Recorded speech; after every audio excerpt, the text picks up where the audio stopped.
अभी हम प्रतिरोधक शक्ति बढ़ाने के उपाय आदरणीय अखिल भारतीय प्रधान श्री देसराज जी गुप्ता के मार्गदर्शन में सुनेंगे।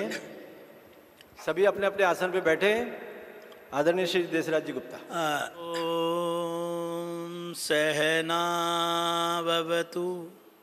सहनो भुनक्तु सह वीर्यं करवावहै तेजस्विनावधीतमस्तु मा विद्विषावहै।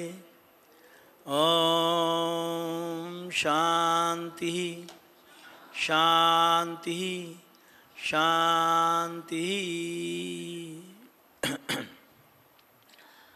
पूजनीय मातृशक्ति, आदरणीय बंधुओं, 2 दिवसीय योग प्रशिक्षण शिविर के अंतिम सत्र में आप सबका हार्दिक स्वागत है। आपकी संख्या कुछ शक की सुई घुमा रही है मेरे ऊपर कि आप में से कुछ साधक पक्का मूंग की दाल का हलवा खा करके और खिसक गए। वो यहाँ केवल मूंग की दाल का हलवे की इंतज़ार कर रहे थे कब बने और खाने को मिले। ऐसे जो कच्चे साधक शिविर में आ जाते हैं वो शिविर की भव्यता को ख़त्म करते हैं। जो जिसको जानता है, जिन्होंने ऐसा किया, उनके ज़रूर नाम नोट किए जाएं और भविष्य में उनको शिविर में आने की अनुमति ना दी जाए। देखिए संस्थान के जो नियम हैं, क्योंकि है जी, उनके लिए थोड़ी कह रहा हूँ, मैं ये कह रहा हूँ अगर कोई गया है, अगर, मैंने ये नहीं कहा वो चले गए खाना खाने वाले, वो तो अच्छे हैं। हाँ, मेरे शब्दों में बड़ा घुमाव होता है, उसको समझना पड़ता है। क्योंकि शिविर लगाने में आपके जो यहाँ के अधिकारी होंगे ना, जब दिल्ली में शिविर लगता है हमें मेहनत करनी पड़ती है। अब यहाँ शिविर लगाया ना तो यहाँ ये भारत भूषण जी समझते होंगे, उनकी टीम समझती होगी कि 300 लोगों का, 350 लोगों का दिन रात का इंतज़ाम करना कितना मेहनत करनी पड़ती है। महीनों तक मेहनत होती है, तब जाके ये शुभ दिन आता है कि हम इकट्ठे होते हैं। मैं उस भाव से कह रहा हूँ ये। और वाकई अनुशासन योग का पहला सूत्र है। भारतीय योग दर्शन के प्रथम खंड समाधिपाद का प्रथम सूत्र महर्षि पतंजलि ने योग की परिभाषा देते हुए कहा है, अथ योगः अनुशासनम। योग क्या है? अनुशासन। अपने ऊपर शासन करना ही योग है। जिसको अपने ऊपर शासन करना नहीं आया वह योग नहीं कर सकता। कितनी सुंदर परिभाषा है ना। आज विषय लेने का समय नहीं रहा, लेकिन आपसे बड़ी योग की ही बात करूंगा, जितनी भी करूंगा। जीवन किसे कहते हैं और भाग्य किसे कहते हैं? जीवन तो बहुत मुश्किल से मिलता है। अगर जीवन में सुख मिल जाए तो आप कहते हैं हम बहुत सुखी हैं। दुख भोगे तो हम कहते हैं कि बहुत दुखी हैं। क्या है ये स्वर्ग और नरक? ये एक अनुभूति है। क्या है ये? मेरे जीवन में मेरी अनुभूतियों की जो अनावर्त धारा है वही मेरे स्वर्ग और नरक को बतलाती है। वही मेरा जीवन है। अगर मेरे इन अनुभूतियों की अनावर्त धारा मुझे सुख देने वाली है तो मैं कह सकता हूं कि मैं सुखी जीवन जी रहा हूं। अगर मेरे यह अनुभूतियों की अनावर्त धारा मुझे दुख पहुंचाने वाली है तो मैं कहूँगा कि मैं दुखी जीवन जी रहा हूँ। स्वर्ग और नरक इससे अलग नहीं है। अगर आप सुखी जीवन जी रहे हैं तो आप यहीं स्वर्ग में हैं, और अगर आप यहीं पर दुखी जीवन जी रहे हैं तो आप इसी जीवन में कौन सा जीवन गुजार रहे हैं बोलो? मरने के बाद कौन स्वर्ग गया, कौन नरक गया, कोई प्रमाण है क्या? बस सुनने में आता है, गरुड़ पाठ बिठा दिया तो स्वर्ग में चले जाएंगे, नहीं बिठाया तो नरक में चले जाएंगे। मैं किसी भी तथ्य को गलत नहीं कहता और ना कहना चाहिए। जिसने कुछ विचार दिया होगा, कुछ सोच समझ करके हमें धर्म के साथ, अध्यात्म के साथ शांति की तरफ ले जाने के लिए विचार दिया होगा। पर लेकिन मैं उसकी अगर वैज्ञानिक पक्ष को पकड़ूं तो वैज्ञानिक पक्ष ये कहता है कि अगर आपकी अनुभूतियों की अनावर्त धारा आपको सुख देने वाली है तो आप इसी जीवन में स्वर्ग की जिंदगी जीते हो, और अगर वो दुख देने वाली है तो आप बोलो नरक की जिंदगी जीते हो। और ये अनुभूतियां, ये अनावर्त धारा कहाँ से आती है? ये हमारे कर्मों का प्रारब्ध होता है। कई बार हम बीमार हो जाते हैं तो हम कहते हैं कि ये भाग्य में लिखा था। भाग्य क्या चीज़ है? कौन लिखता है भाग्य? अगर मैं बीमार हो गया तो कहेंगे भगवान ने इनके भाग्य में दुख दे रखा था। आप कल्पना करो, क्या भगवान इतनी सस्ती चीज़ है कि वो मेरे भाग्य में दुख लिखने के लिए बैठा है? आप भगवान के इतने अच्छे अच्छे भजन गाते हो तो भगवान क्या दुख देते हैं लोगों को? ऐसा हो सकता है क्या? अरे तू दुखी होगा अपने कर्मों के कारण होगा भाई, और सुखी होगा तो भी तू अपने कर्मों के कारण होगा। और याद रखना, ईश्वर ने मुझे ये मानव चोला दिया है, इस ब्रह्मांड की सर्वश्रेष्ठ कृति का मुझे मालिक बनाया है, लेकिन भाग्य मेरा ईश्वर नहीं लिखता, भाग्य आप अपना स्वयं लिखते हैं। भाग्य आप स्वयं लिखते हैं और भाग्य आपके पुरुषार्थ लिखता है। अगर आप अच्छा पुरुषार्थ करेंगे तो आपको सौभाग्य प्राप्त होगा, अगर आप अच्छा पुरुषार्थ नहीं करेंगे तो आपको दुर्भाग्य प्राप्त होगा। मैंने क्या बोल दिया ये समझना। पुरुषार्थ क्या होता है? आध्यात्मिक लक्ष्य को प्राप्त करने के लिए मानव के द्वारा किया गया सतत प्रयास पुरुषार्थ कहलाएगा। जब आप सिद्धि असिद्धि, मान अपमान और स्वार्थ और कामनाओं का त्याग करके उस ईश्वर का कार्य करते हैं, उसके बदले जो आपको मिलता है वो पुरुषार्थ कहलाता है। वो क्या कहलाता है? जीवन में इंसान को 4 प्रकार के पुरुषार्थ करने का अवसर मिलता है। पुरुषार्थ के कितने रूप बतलाए? 4। ये आज की ये लास्ट वार्ता इस शिविर का निचोड़ होगी। ये वार्ता भी है और ये वाइंड अप स्पीच भी है मेरा। सबसे पहला पुरुषार्थ है, और आप देखना कि भारतीय योग संस्थान मुझे कहाँ लेकर के जाना चाहता है, मेरे जीवन की कौन सी दिशा मुझे दिखाना चाहता है, मुझे उंगली पकड़ करके किस मार्ग पर चलाना चाहता है। इस प्रश्न का जवाब भी इसी में से आएगा। बहुत सुंदर संक्षिप्त वार्ता कहलाएगी। स्वास्थ्यात्मक पुरुषार्थ किसको कहते हैं? एक ऐसा पुरुषार्थ जो स्वास्थ्य देने वाला हो।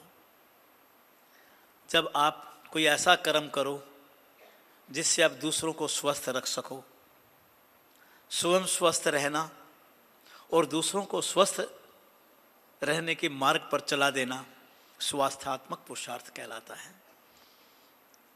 अगर भारतीय योग संस्थान के किसी बैनर या बनी हुई रंगोली के ऊपर देखोगे तो सबसे ऊपर 2 शब्द लिखे होंगे, एक जियो और दूसरा जीवन दो। जियो शब्द के अंदर छिपा हुआ है कि आप स्वस्थ रहो, जीवन दो के अंदर आप दूसरों को भी स्वस्थ रखने की दिशा दो। ये भाव है इसका। तो हम क्या करते हैं? हम साधक सामान्य आम जन साधारण को पकड़ते हैं, उनको प्रेरित करके केंद्रों पर जोड़ते हैं और उनको प्यार से धीरे धीरे महीना, 2 महीने, 3 महीने, 6 महीने साधना करना सिखाते हैं। जब वो साधना करने लग जाता है तो उसके शरीर की सारी पीड़ाएं खत्म हो जाती है, उसका आत्मविश्वास बढ़ जाता है, उसको आरोग्यता प्राप्त हो जाती है, वो शारीरिक सुख भोगने लगता है, वो जीना सीख जाता है। और जब वह यह स्थिति प्राप्त कर लेता है तो बड़े प्यार से केंद्र प्रमुख उसके कान के अंदर फूंक मारता है कि अब 2 आसन तू भी करवा दे। तब तक वो बदल भी चुका होता है, फिर वह भी आसन करवाने लगता है। ये क्या किया? जब आप ऐसा करते हैं, पहले आप खुद स्वस्थ बनते हो, फिर दूसरों को स्वस्थ रहने का मार्ग दिखाते हो। इसको कौन सा पुरुषार्थ कहते हैं? ऊंचा बोलो। स्वास्थ्यात्मक पुरुषार्थ। क्या बोलते हैं? भारतीय योग संस्थान हमसे ये पुरुषार्थ करवा लेना चाहता है कि नहीं? आज हलवा ज़्यादा खा लिया इसलिए आवाज़ नहीं निकल रही है। ये तो मैं भूल ही गया, तो आपको नशा हो गया होगा। अब तो हाँ ना का जवाब ही नहीं आएगा। भारतीय योग संस्थान आपसे स्वास्थ्यात्मक पुरुषार्थ करवा लेना चाहता है कि नहीं? हाँ। दूसरा है ज्ञानात्मक पुरुषार्थ। बोलिए कौन सा पुरुषार्थ? ज्ञानात्मक का मतलब होता है स्वयं अच्छी अच्छी बातें जानना, अच्छे संस्कार ग्रहण करना, अच्छे मार्ग की जानकारी हासिल करना और स्वयं जानकर फिर दूसरों को वो जानकारी देना, उनको भी इस काबिल बनाना ज्ञानात्मक पुरुषार्थ कहलाता है। हमारे नागपुर के अधिकारियों ने मिलकर के एक ये दिव्य यज्ञ किया 2 दिन का, और इस यज्ञ के अंदर हमें जो ये दिव्य जानकारी मिली, और ये जानकारी आप यहाँ से हासिल करके जब केंद्रों में अपने साधकों के मध्य बांटोगे तो क्या ये ज्ञानात्मक पुरुषार्थ नहीं कहलाएगा? ऊंचा बोलो। भारतीय योग संस्थान आपसे ज्ञानात्मक पुरुषार्थ करवा लेना चाहता है, हाँ नहीं? हाँ। चलो अब उसके बाद हम देखते हैं तीसरा कौन सा पुरुषार्थ है।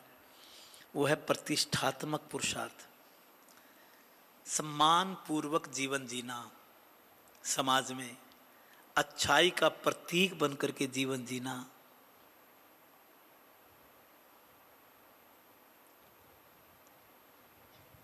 अनुकरणीय जीवन जीना। आप ऐसा जीवन जीने लगो, दुनिया आपका उदाहरण दे, लोग आपकी कॉपी करें, आपका उठने और सोने के समय से दूसरे प्रभावित हों और वो भी अपने सोने और उठने का समय ठीक कर लें। आपके भोजन की प्रकृति देख करके, आपकी दिनचर्या को देख करके आप उदाहरण बन जाएं। मेरा केंद्र प्रमुख जो एक आम व्यक्ति था 2 साल पहले, जब तक उसने संस्थान ज्वाइन नहीं किया, उसने साधना सीखी स्वयं करना, फिर खुद कराना सीखी, फिर वो केंद्र का प्रमुख बन गया। अब प्रतिदिन श्वेत वस्त्र पहन करके, नीले रंग का बैग पहन करके ठीक 5 बजे अपने मोहल्ले की गलियों से जब निकलता है और जब वो 7 बजे वापस लौटता है साधना करवाने के बाद, और मोहल्ले वाले उसको देखते हैं तो उसको किस रूप में देखेंगे? वो अच्छे आदमी के रूप में कि बुरे आदमी के रूप में? उसका ओझ उस तक पहुंचेगा सामने वाले कि वो उससे प्रभावित होते हैं, उसका अनुकरण करते हैं लोग, उसका उदाहरण देते हैं। उसकी प्रतिष्ठा इतनी हो जाती है समाज में कि वो सम्मान पूर्वक अनुकरणीय जीवन जीने लगता है, लोग उसको फॉलो करने लगते हैं। अगर कोई व्यक्ति ऐसा जीने शुरू कर दे तो इससे अच्छा कोई जीवन हो सकता है क्या? तो भारतीय योग संस्थान अगर कोई जिले का अधिकारी है, कोई क्षेत्र का अधिकारी है या कोई केंद्र प्रमुख है, जब तक वो नहीं बनता तब तक उसको उस इलाके के इतने लोग जानते हैं, जब बनने के बाद जानते हैं, और वो भी अच्छे इंसान के रूप में उसकी पहचान होने लगती है। उसकी प्रतिष्ठा कैसे बनती है, वो दूसरों को भी फिर वैसा ही जीवन जीने के लिए प्रेरित करता है, दूसरे भी उसको अनुकरण करते हैं। तो इसको प्रतिष्ठात्मक पुरुषार्थ कहते हैं।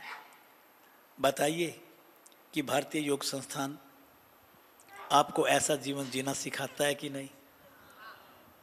आप धीरे बोलते हैं। यहाँ कभी देवी का जागरण भी करवाते हैं लोग, पहले करवाया करते थे, रात को जगराता बोलते हैं, कभी सुना? कभी देखना, जो सारी रात का जागरण होता है 8-9 बजे शुरू होता है ना, जब मोहल्ले के सारे लोग रिश्तेदार आके बैठ जाते हैं और जागरण करने वाला बोलता है जय माता दी, और बाकी सारे क्या बोलते हैं? जय माता, पूरा जोश में जय माता दी, जय माता दी। और जब 2 बजे का टाइम हो जाता है रात को, रिश्तेदार मोहल्ले वाले चले जाते हैं, मजबूरी वाले बैठे हैं 15-20, तो फिर वो क्या करता है, जो वो उसको भी थोड़ी सी नींद का वो कहता जय माता दी, कहता जय माता दी, जय माता दी, कहता जय माता। आपकी वैसे हो, कहता है मैंने पूछा क्या प्रतिष्ठा संस्थान प्रतिष्ठात्मक पुरुषार्थ जीवाना चाहते हैं? कहते हाँ जीवाना चाहते हैं। प्रतिष्ठा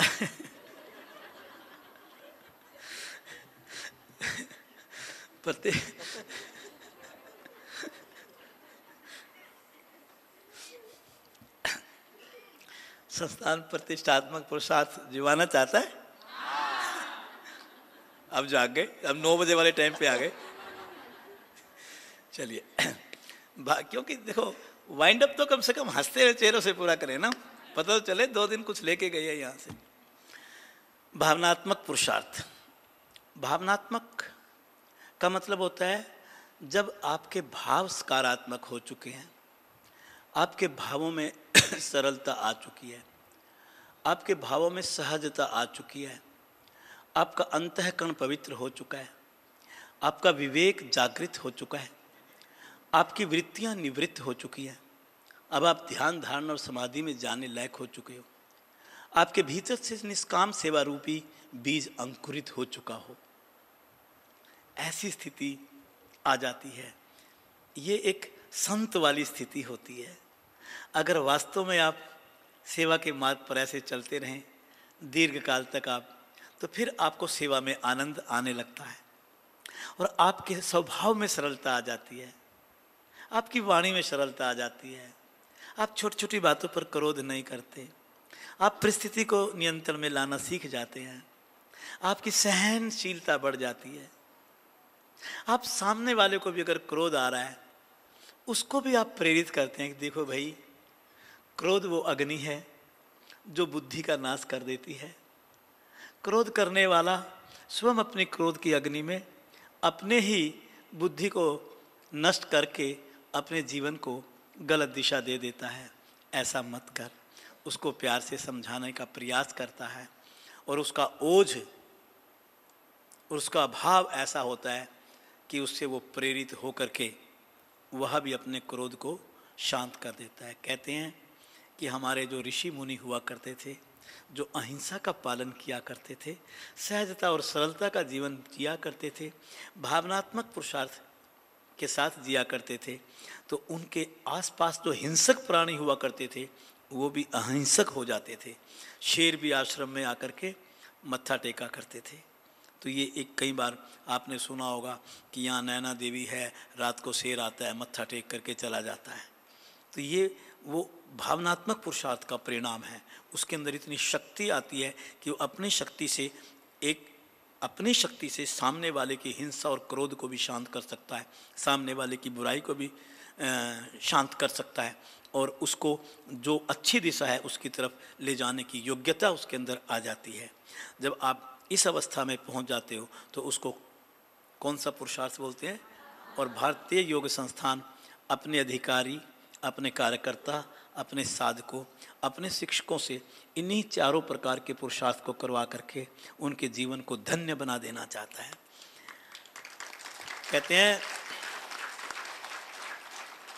कहते हैं कि मानव की वृत्तियां 4 प्रकार की होती हैं। बोलिए कितनी प्रकार की? एक होता है दानव वृत्ति। काया तो पाली, मानव का चोला तो ले लिया, लेकिन काम राक्षस वाले। तो ये कौन सी वृत्ति है बोलो? सारा दिन ये सोचना कि सामने वाले का नुकसान करके अपना फायदा मैं कैसे कर लूं। चाहे व्यापार में झूठ बोल के कमाना, दूसरे की जेब काटना, मालाफाइड इंटेंशन से एडल्ट्रेशन करना, गलत कीमत बतला करके माल को बेचना, चोरी करना, बेईमानी करना, रिश्वतखोरी करना, न जाने कितने तरह के तरीके हैं। समाज में ऐसा होता है कि आजकल फिर चुप हो गए। थोड़ा बहुत होता है कि बहुत ज़्यादा? तो दानव वृत्ति के लोग ज़्यादा हैं आज समाज में। आप ये कहना चाहोगे दानव वृत्ति ज़्यादा है मानव के चोले में, और कौन है? दानव है। दूसरा है मानव वृत्ति। मानव वृत्ति वो होती है जो ना किसी का खाते हैं ना अपना किसी को खाने देते हैं। समझ गए मतलब? बस उसका जीवन अपने परिवार तक सीमित हो जाता है। वो मानव वृत्ति कहलाती है। एक बार मेरे को प्रकाश लाल जी ने कहा कि आपके ज़िले में कार्यक्रम रखना है। एक दिल्ली में शांतिवन जगह है।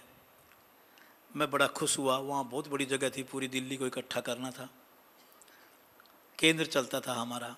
तो वहाँ पर कुछ सैर करने वाले लोग थे, उनको खबर मिल गई कि यहाँ एक बहुत बड़ा प्रोग्राम होगा। चिढ़ गए और उन्होंने सोचा कि ये क्यों हो यहाँ प्रोग्राम।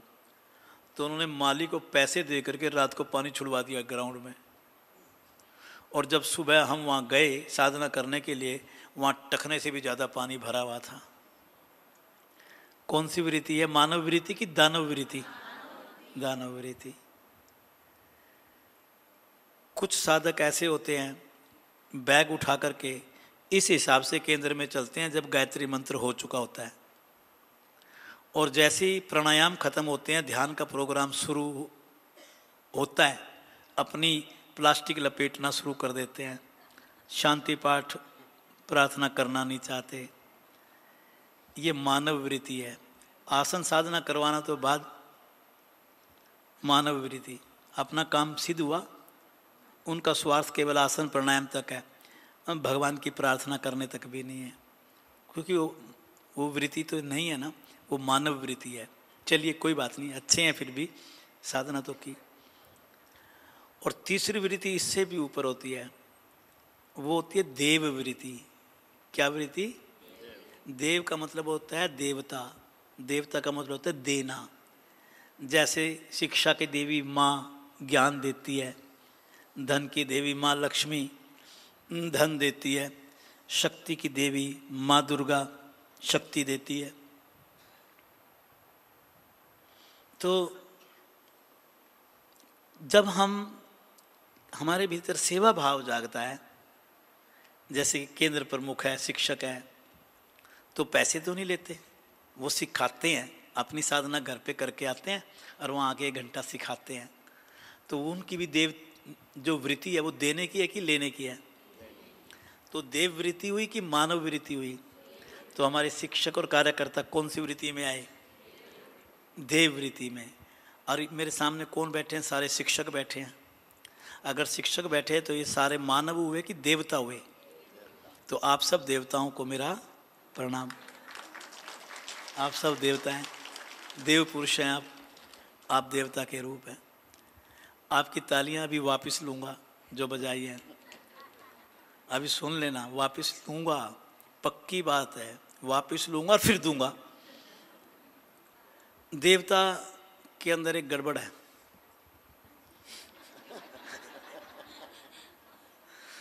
क्या? देवता जब रुष्ट हो जाते हैं हम कई बार कहते हैं उस माँ की पूजा करना भूल गए इसलिए बच्चा बुखार हो गया। माँ कब खुश होती है? जब माँ की पूजा करते हो, अष्टमी करते हो, हलवा बनाते हो और कन्याओं को जिमाते हो, तो माँ खुश होती है कि नहीं? जब तक आप हनुमान जी के यहाँ मंगलवार को प्रसाद नहीं चढ़ाओगे तब तक हनुमान जी कैसे खुश होंगे। तो देवताओं की एक प्रकृति है कि देवता बदले में अपनी पूजा चाहते हैं। जो मांगोगे वो तो मिल जाएगा, लेकिन मत्था टेकने जाओ, मांगो, उनकी पूजा करो, तो आप पूजा करवाओगे क्या? फंस गए, ये तो गड़बड़ हो गई। तो फिर देववृत्ति में रहना चाहते हो? नहीं, वो हाँ कह रहे हैं। चलो कोई बात नहीं, एक वृत्ति हो रहा है, फिर फैसला कर लेना। एक है ईश्वरीय वृत्ति। क्या है? करता वो है, करवाता आपसे है। लेकिन कभी कहते हैं कि मैं करता हूँ, और आप रोज कहते हो मैं करता हूँ। मेरा मकान, मेरा बेटा, मेरा पोता, मेरा पद, मेरा मैंने ये किया, मैंने वो किया, मैंने ये किया, मैंने वो किया। जब तक 25 दफा ना कह दें तब तक हमें पेट नहीं भरता हमारा, है कि नहीं? बोलो। और एक इस, जब मैं निष्काम सेवा करके बदले में प्रशंसा नहीं चाहता, पूजा नहीं चाहता, बदले में पैसा नहीं चाहता, बदले में शोहरत नहीं चाहता, बदले में पद नहीं चाहता, बदले में वाहवाह नहीं चाहता, मैं केवल निष्काम भाव से, समर्पण भाव से कार्य करता हूँ, तो उसे क्या कहते हैं हम? ईश्वरीय वृत्ति। ईश्वरीय वृत्ति।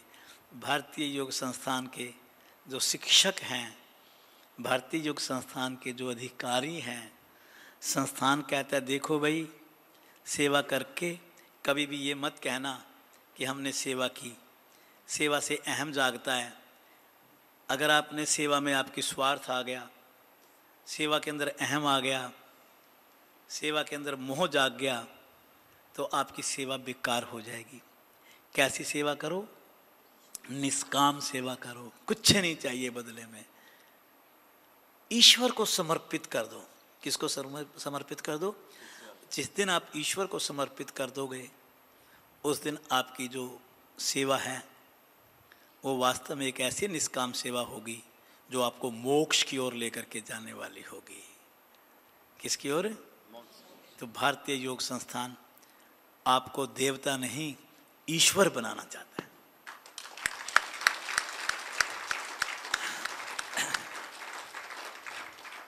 लेकिन वो भाव आना चाहिए। इसके ऊपर एक दृष्टांत सुना करके मैं अपनी वाणी को विराम दूंगा। उसके बाद 8 महिलाएं, 4 पुरुष, 12 लोग 10-10 सेकंड में एक एक 2-2 वाक्य में अपनी बात पूरी करेंगे। पास्ट हिस्ट्री कोई नहीं, यहाँ आएंगे माइक पर, वो ये बताएंगे उन्होंने कल से लेके अब तक क्या अनुभव किया। हाँ, कोई अन्य कोई बात नहीं, कुछ भी, केवल वो पहले से सोच लेंगे मैंने बोलना है। तो जैसे कहा जाए, जो फर्स्ट 8 महिलाएं आ जाएंगी उनको मौका मिल जाएगा बोलने का माइक पर। ऐसी 4 या 5 पुरुष, बस 30-30 सेकंड में 10 मिनट के अंदर। उसके बाद धन्यवाद प्रस्ताव पास होगा और पश्चात उसके सूचनाओं के साथ शांति पाठ, और फिर आपका ये समापन हो जाएगा। एक बार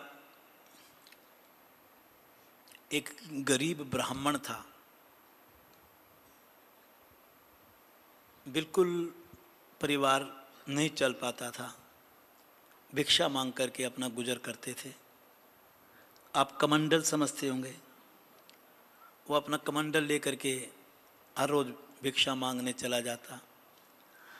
एक दिन रास्ते में जंगल में उनको भगवान कृष्ण और अर्जुन मिले। दोस्त थे ना भगवान कृष्ण और अर्जुन, दोस्त तो इकट्ठे ही रहते हैं। अब ब्राह्मण ने कमंडल आगे कर दिया और भिक्षा मांग ली। अब भिक्षा मांग ली तो भगवान कृष्ण ने सोचा चलो इनको खुश करने के लिए कुछ दे दें। उनको उन्होंने एक पोटली सोने की दी, हीरे जवाहरातों की भरी हुई। बड़े खुश हुआ ब्राह्मण। लेते उसके मन में ख्याल आया कि मैं एक बहुत बड़ी कोठी बनवाऊंगा, हीरे जवाहरात मिल गए, और एक मर्सिडीज गाड़ी लूँगा और एक एप्पल का थोड़ा मॉडर्न उसमें माहौल में बतला रहा हूँ ना। दृष्टांत तो शिक्षा के लिए होते हैं। बस ये विचार आ रहे थे, विचार आते आते रास्ते में एक डाकू मिला। उसने कहा इधर आ। आया, कहते क्या ले रहा है कमंडल में? कहते जी हीरे जवाहरात हैं। कहते निकाल दे। लूट लिया। वो बेचारा वहीं का वहीं। घर पंडिताइन ने पूछा क्या है, आज कुछ मिला भिक्षा में? कहते हैं नहीं। बेचारे अपना चुपचाप पढ़ के सो गए। अगले दिन फिर घूमने निकले वो भिक्षा के लिए, पंडित जी कमंडल लेकर के। फिर भगवान कृष्ण और अर्जुन सामने आ गए। अब पहले दिन उनको भिक्षा मिली थी तो अर्जुन ने सोचा कि आज तो भगवान कृष्ण तो कुछ देंगे, इन्होंने तो कल इसको दे दिया था। उन्होंने उठा के अपनी उंगली की अंगूठी निकाली और वो अंगूठी कमंडल में डाल दी। चलो पंडित जी हैं, कोई बात नहीं, ले लेंगे। अब उन्होंने सोचा चलो सोने की अंगूठी है, फिर भी कुछ तो घर में सामान वामान आएगा। ले करके घर बड़ा खुश होकर के, और कमंडल बड़ा छुपा के लेके गया। सोने की अंगूठी पहले दिन छिन गया था, घर पहुंच गया लेके। पर तो नींद आ रही थी बहुत। पंडिताइन पड़ोस में गई थी, एक मटकी रखी थी वहाँ पर। उसने अंगूठी मटकी के अंदर रख दी ताकि इधर उधर ना हो। पंडिताइन आएगी तो उनको मैं दे दूंगा। नींद आ रही थी, पढ़ के सो गया। पंडिताइन आई, उन्होंने सोचा पंडित जी सो रहे हैं इतने, मैं पानी भर लाऊं नदी से, तालाब से। और वो मटकी लेके गई और ले जाके तालाब में जैसे उल्टी करी भरने के लिए, तो अंगूठी क्या कहाँ गिर गई? तालाब में गिर गई। अब तालाब में गिर गई तो वापस आई पंडिताइन, पानी की मटकी रख दी, पंडित जी को उठाया, पंडित जी खाना खा लो। उठ गए, कहते खाना तो खिला दे। कहते आज पंडित जी बड़े खुश नज़र आ रहे हो। कहते भिक्षा में कुछ मिला? कहते हाँ आज तो सोने की अंगूठी मिली। कहते कहाँ है, दिखाओ मेरे को। कहने के चल, जहाँ मटकी रखी थी वहाँ गया, देखा मटकी पानी की भरी थी, उस टाइम खाली थी। कहते हैं खाली मटकी थी? कहते ये तो मैं पानी भरने गई थी तालाब में। उसने हाथ मारा मटकी में, अंगूठी हो तो मिले अंगूठी। पंडित जी बेचारे बिना खाना खाए फिर लेट गए। कहते फिर वहीं के वहीं पहुंच गए। अब अगले दिन फिर वही कमंडल, वही रास्ता, और वही कन्हैया और वही अर्जुन। अब उन्होंने सोचा भाई पंडित जी को पोटली भी दे दी, अंगूठी भी दे दी, ये हर रोज मांगने के लिए आ जाते हैं, आज इसको सोना चांदी दो ही मत। चलो पंडित है, दे तो दो कुछ। भगवान कृष्ण ने उस दिन उसको 2 आने दिए। कितने दिए? 2 आने। अब भगवान कृष्ण बोले, ओ कन्हैया बोले, कन्हैया को अर्जुन कहने लगे भगवान एक पंडित ब्राह्मण और भगवान कृष्ण के सामने कमंडल करके भिक्षा मांग रहे हो, और आप भिक्षा में क्या दे रहे हो? 2 आने की क्या वैल्यू? कहते हैं अर्जुन चलो आपको ये खेल दिखाता हूँ, इस 2 आने का क्या खेल है। कहने लगे चलो। उस पंडित के पीछे पीछे चल दिए दोनों। पंडित थोड़ी दूर आगे गया। पंडित को रास्ते में एक मछली वाला मिल गया जिसने जाल में एक मछली फंसा रखी थी, और उस मछली को वो पकड़े हुए बेचने के लिए जा रहा था। पंडित के मन में ख्याल आया कि ये तो मछली मर जाएगी ऐसे बिना पानी के। पंडित ने पूछा भाई तू ये मछली कहाँ लेके जा रहा है? कहते बेचने जा रहा हूँ। कहता है ये तो वो तो मार देगा। पंडित था वो, पंडित तो मछली की हत्या सहन नहीं करेगा। कहने लगे वो मेरे को तो अपनी जीविका कमानी है। तो कहते जीविका मैं दे देता हूँ तेरे को, तो ये मछली मेरे को बेच दे। दया आ गई उसको, पंडित जी को उस मछली पे दया आ गई। उसने 2 आने में वो मछली खरीद ली और मछली अपने कमंडल में डाल ली। कमंडल में थोड़ा पानी भरा हुआ था पीने के लिए। मछली को जैसे ही पानी मिला, आप समझ गए मेरी बात, तो मछली ने एकदम फड़फड़ाई, वो जैसे फड़फड़ाती है ना, और जैसे फड़फड़ाई तो उसके मुंह में से अंगूठी निकल के कमंडल में गिरी, और अंगूठी गिरी तो पंडित जी ने जोर से चिल्लाना शुरू किया, मिल गए मिल गए मिल गए मिल गए मिल गए। पास में से वो चोर जा रहा था, डाकू, जिसने उससे पोटली खरीदी थी, उसने सोचा कि तेरे को पहचान लिया, ये कह रहा है मिल गया मिल गया मिल गया। उसने सोचा अगर इसने जा कर के गांव के सरपंच को कह दिया तो ये तेरी कैद करवा देगा, तेरी ज़िंदगी सारी अंदर कटेगी। तू ऐसा कर, अपनी भूल कबूल कर ले, इसकी पोटली वापस कर दे। पंडित जी के पांव पकड़ लिया आके चोर ने, कहने के पंडित जी मेरे से भूल हो गई, मैं वायदा करता हूँ आइंदा से ऐसा काम नहीं करूँगा। ये आपकी पोटली। अंगूठी भी वापस आ गई और पोटली भी वापस आ गई। तो उस समय अर्जुन पूछते हैं कि प्रभु मैं समझा नहीं। कहते समझने की बात ही नहीं। कहते जब इसको पोटली मिली तो इसके मन में निजी स्वार्थ जागा, जब अंगूठी मिली भिक्षा में तो भी इसके निजी स्वार्थ जागा, लेकिन जब इसको 2 अन्य भिक्षा में मिले तो इसके मन में परमार्थ जागा, मछली की जान बचाई। और ये परमार्थ का परिणाम है कि उसकी खोई हुई अंगूठी और उसकी पोटली भी वापस आ गई। इसलिए कभी ये ना सोचें कि आपका व्यापार छोटा हो जाएगा, आपके घर में दिक्कत आ जाएगी, या आपका धन कम हो जाएगा अगर आप ईश्वर का काम करेंगे, निष्काम कर्म करेंगे। आप इस भाव से जब आप केंद्र चलाते हो, सुबह तो कोई शोरूम तो खुलता नहीं, आप सुबह के समय 2 घंटे उस भगवान का काम करके आते हो, तो इस परमार्थ के बदले आप सच मानो ईश्वर आपके न जाने कितने काम करेगा। आप बिना उस भाव के, बिना स्वार्थ के आप ईश्वर का काम करेंगे तो ईश्वर आपका काम अवश्य करेगा। ओम शांति शांति शांति। मैं आरती खंडेलवाल सभी को धन्यवाद देना चाहूँगी। और ये लास्ट की स्टोरी नहीं, पूरा 2 दिन का सार ही कहूँगी, क्योंकि मैं खुद ये परमार्थ पे एक संस्कार ऑल ओवर वर्ल्ड का एक क्लास चला रही हूँ जो मुझे 3 बजे लेना है जाके, और उसमें मुझे एक स्टोरी चाहिए थी।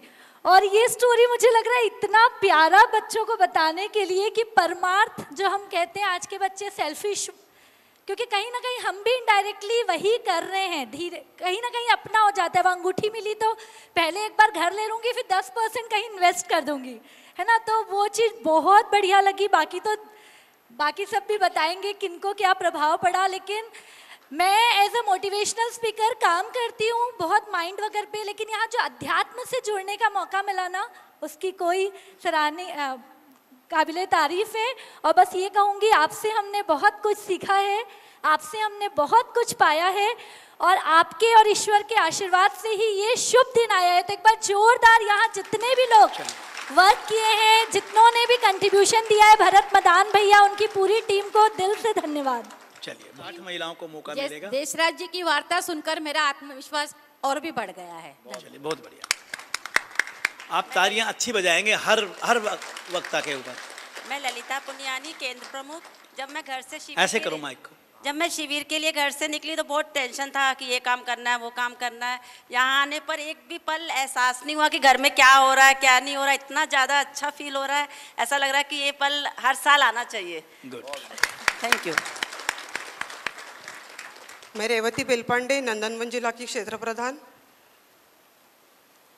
ईश्वरीय कार्य, देशराज जी और ललित जी गुप्ता को सबसे पहले मेरा नमन, सारे अधिकारीगण और साधकगण।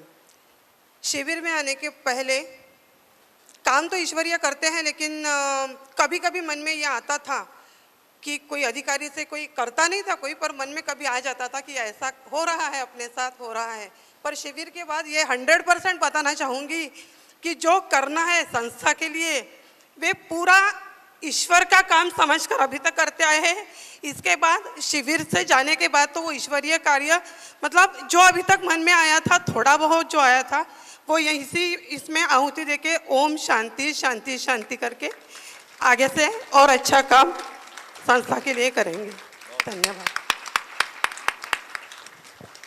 शत नमन करती हूँ आपको मैं। निष्काम सेवा करना ये गुरुजी से सीखा मैंने कि कैसे करना चाहिए निष्काम सेवा, और इतना अच्छा लगा ना, मतलब ऐसे लगता कि आत्मा पवित्र हो गई और बस सुनते जाओ सुनते जाओ। बहुत अच्छा। इस शिविर में आके मुझे बहुत बहुत कुछ सीखने को मिला। बहुत बहुत धन्यवाद देना चाहती हूँ। एक ईश्वरीय अनुभव आया and it was a very very divine and beautiful programme sir. बहुत ही अच्छा लगा, बहुत सीखा हमने। Thank you sir. Desraj ji sir को मेरा कोटि कोटि प्रणाम। ललित जी सर आपको कोटि कोटि प्रणाम बोली। सभी अधिकारी लोग को मेरा कोटि कोटि प्रणाम। मेरे साधक लोग बोले पहले यहाँ आ रहे नहीं थे, बोले नहीं हमको नहीं जाना है करके। मैंने चलो सर की मीठी मीठी वाणी सुनेंगे, आपके पैसे ऐसे ही वसूल हो जाएंगे। तो कल से वो आए सुने आपका, तो बहुत अच्छा लगा सर उनको सुन के। अरे बोला यहाँ पे, बोले सर ने इतनी मीठी मीठी वाणी से समझाया हमको, वो बहुत अच्छा लगा। बच्चों के बारे में, महिलाओं के बारे में सुन के ना अनुभव आ गया। अभी घर में बच्चे लोग को बता सकते हैं, अड़ोस पड़ोस में महिला लोग को बता सकते हैं सर। सर कोटि कोटि प्रणाम सर। ओम शांति शांति। ने बढ़िया अच्छा योगा किया, बहुत अच्छा लगा। सर ने बहुत समझाया, बहुत बताया, और ताली का तो ज़्यादा ही ज़्यादा बढ़िया एक्सरसाइज हो गई ताली की। और सबका धन्यवाद सर। Thank you. नमस्कार, कैसे हो? अच्छे हो? ये बात मैं सुन के बहुत मुझे इतना मिठास लग रहा है जो भरत भूषण मदन जी सर ने यहाँ पे की है। और यहाँ पे जो हमारे आदरणीय प्रधान और महामंत्री आए हैं, उन्होंने जो ज्ञान गंगा यहाँ पे लाई है हमारे सब के लिए, उसका प्रचार और प्रसार हम सब मिलकर करेंगे तो इसका फलश्रुति जो है वो ज़रूर निकलेंगी। यही हम आपको शाश्वत देते हैं। और आपने बहुत अच्छा 2 दिन का लिया है, और यहाँ पे जितनी व्यवस्था नागपुर वालों ने की है उनके लिए मैं उनको धन्यवाद देता हूँ। मैं जब कोल्हापुर में था तब कोल्हापुर के साधकों को मैं दिल्ली ले गया था। उसी प्रकार का अनुभव, माइक थोड़ा दूर रखो, उसी प्रकार का अनुभव आज नागपुर वाले को मिल रहा है। ये हमारा सौभाग्य है। आदरणीय देसराज जी सर, ललित गुप्ता जी सर और आपकी सबकी तरफ से धन्यवाद। यहाँ नागपुर के भरत भूषण जी मदान और उनकी जो टीम है, उन्होंने सही मानो तो गंगा हमारे घर में लाया है। जो हम दिल्ली नहीं जा सकते थे वो हमारे द्वार पे आ गई है। या हम जो केंद्र में जो गलतियाँ करते थे, आसनों की हो, प्राणायाम की हो, वो गलतियाँ सुधारने को हमको मौका मिला है। और अगले वक्त उसी का अनुसरण करके हम हमारे आसन और प्राणायाम सुधारेंगे। धन्यवाद। योगाविषयी फार छान माहिती दिली, पण दिनचर्याबद्दल तुम्ही आपल्या दिनचर्याबद्दल थोडी माहिती द्याल असं मी तुम्हाला 2 शब्द बोलतो। मैं लगभग मॉर्निंग में 2:30 से 3 बजे के बीच में उठता हूँ। लगभग जब मुझे कोई कार्यक्रम ऐसे ना लेने हों, 1.5 घंटे से 2 घंटे अध्ययन और लेखन का कार्य करता हूँ। उसके बाद अपनी सारी शुद्धि क्रियाएं करना, नहाना, दिनचर्या से निवृत्त होना, उषापान वगैरह ये सब करके अपनी पूरी घंटे की साधना करता हूँ। एक दिन में लगभग 7 से 8 हज़ार स्टेप पैदल चलता हूँ। ये कैलकुलेट करता हूँ मैं इसमें। आपका भी सुबह ध्यान का प्रोग्राम लेने से पहले किसी ने देखा हो तो मैं मॉर्निंग वॉक कर रहा था इस सड़क पे, ललित जी को लेकर के अपने साथ। सुबह का नाश्ता मैं 8 बजे करता हूँ। सीड्स और थोड़ा नेचर पर आधारित होता है, वो अंकुरित स्प्राउटेड वगैरह ज़्यादातर। काली चाय मैं नहीं पीता, अपने संस्थान के अमृत पेय का सेवन करता हूँ। दोपहर को वही 1.5-2 रोटी सिर्फ किसी सब्जी के साथ और एक सैलेड। शाम को खाना 6 बजे खा लेता हूँ। रात को 8:30 बजे सो जाता हूँ। दिन में सारा दिन अपने आश्रम का काम करता हूँ। यही मेरी दिनचर्या है। बाकी रात्रि में सोते समय मैं आधा गिलास दूध जरूर लेता हूँ। दूध के अंदर गुड़ या देसी खांड डालना पसंद करता हूँ, और बादाम के तेल निकलने के बाद बची हुई खली वो भी डालता हूँ। सर्दियों में खजूर, मनक्का, ये अलग अलग चीज़ें बदल बदल करके, मखाने, ये भी यूज़ करता हूँ। मैं सब खाता पीता हूँ, किसी चीज़ का परहेज़ मैं नहीं करता। लेकिन सफ़ेद चीनी मैं नहीं खाता। यहाँ पर आपने ये दे दिया जो आटे में, तो खा लिया मैंने कुछ भी, लेकिन घर की 4 दीवारी में सफ़ेद चीनी यूज नहीं करते। तलावा नहीं खाते, मिर्चें नहीं खाते, शादी का खाना नहीं खाता मैं, किसी शादी में हम जाते हैं, क्योंकि शादी में हम 8:30 बजे सोते हैं। दिल्ली की शादियाँ शुरू 10 बजे होती हैं, खाना 1 बजे होता है। तो हम तो 8:30 बजे जाते हैं और सगन देते हैं और शुभकामना देते हैं और आके सो जाते हैं। बस इतना बहुत है। चलिए